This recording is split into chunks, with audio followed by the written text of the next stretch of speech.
Chapter 30, The Aryans of India. Life on the Ganges. While the Romans were building their power in Italy, another great civilization was growing in another part of the world, the Indus Valley. Do you remember reading about the Mohenjo-Daro, the mysterious deserted city of the Indus Valley? The citadel cities of the Indus Valley were deserted long, long ago. Maybe the cities were attacked by invaders. Maybe a long drought killed all the crops and forced the people to move away. Perhaps an earthquake destroyed the citadels. We'll never know for sure. But India didn't just sit empty. After the people of the Indus Valley disappeared, new settlers came into India. They were called the Aryans. And they came down into India from the north, from the area where we call Asia. At first, the Aryans were nomads, but they soon settled down along the two big rivers of India, the Indus River and the Ganges River. They became farmers, just like the people who lived in the first villages of Mesopotamia. They grew crops for food, and like the people of ancient Mesopotamia, the Aryans raised animals, especially horses and cows. Every year, the Ganges River overflowed its banks and left rich, dark soil all over the fields nearby, just like the Nile River. In Egypt, the people of ancient India grew wonderful crops in the dirt left by the Ganges River floods.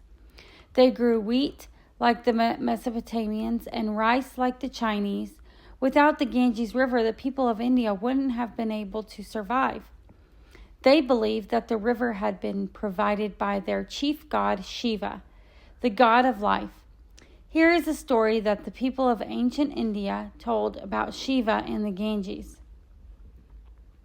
Once, the river goddess Ganga lived in the heavens.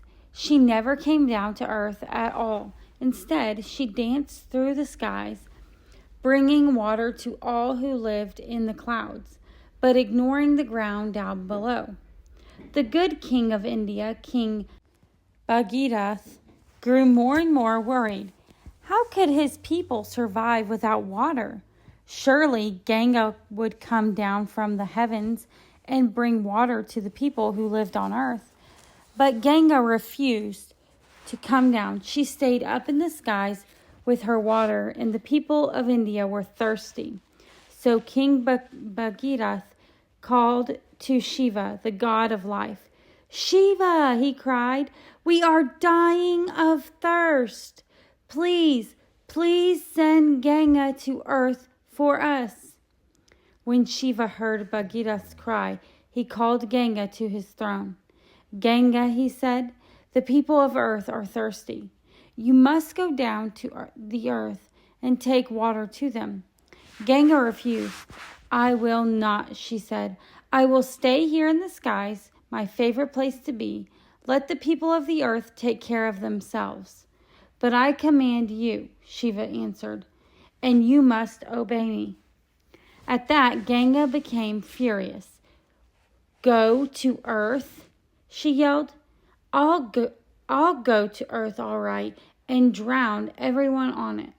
She balanced on the top of a cloud, ready to throw herself down on the earth with such violence that water would flood the entire surface of the ground. But when Shiva saw what she was about to do, he leaped down to earth ahead of her. When Ganga came crashing down, she landed on his head, and her full weight came down on Shiva, instead of on the unhappy people of the earth. Water flowed down Shiva's head in 7 streams, down into the thirsty ground beneath him. The 7 streams came together into one mighty river, the Ganges River.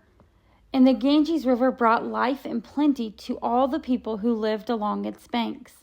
The people who believed in Shiva and Ganga were called Hindus. Their religion was called Hinduism, like the ancient Egyptians. The Hindus worshipped many different gods, but all Hindu believers worshipped the Ganges River. Today, Hindu pilgrims still come to the banks of the Ganges. At dusk, they float lighted candles on the water and pray to the river goddess Ganga.